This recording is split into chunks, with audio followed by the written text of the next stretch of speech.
for that. And you know, and I think that men, as Greg was saying, we have a responsibility to not just be bullies, loudmouth, arrogant buttholes. You know, I mean, we need to be a listener. We need to be a fixer. We most importantly need to be workers. And I'll just tell you that the lack of a work ethic in a man is the most disturbing thing that you can see in anybody. Now, we're not talking about men that are disabled, or men that have a, you know, some sort of a limitation that wouldn't allow them to be in a part of society.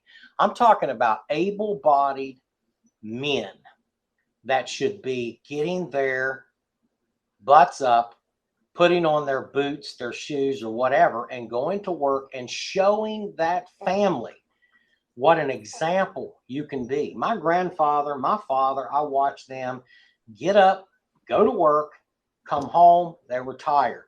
Every Friday, they got a paycheck. Every Friday, I was evaluated as a child, as young as 8 years old, on what I did, and that determined whether or not I got an allowance or whether or not I did not get an allowance. An allowance was at best 25 cents a day, you know what I mean? So I had to make sure I was doing everything that I was supposed to be doing, because it was $1.50 to get into the movie theater. So on Saturday, I could go out and cut grass and earn an extra $5 so that I could go to the movie, have some popcorn, maybe even buy an ice cream or something like that after that was over.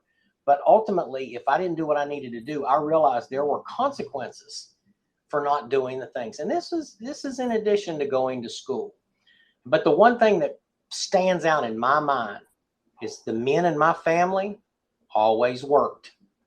Always worked. They didn't lay around the house. You know, the only day that you would see them resting up was Sunday, but they'd get up and go to church too. And I'm just going to tell you all, America is missing out on a lot of, you know, you watch the Waltons and some of these other movies, the shows that are out there. That's, by God, the way America used to be. That's the way Canada used to be. North America in general, we all set the example for the future generations. Now, I don't know what has occurred. I do, in a way. I think that some of this has been on part with we've totally pushed the role of churches in the country. The role of churches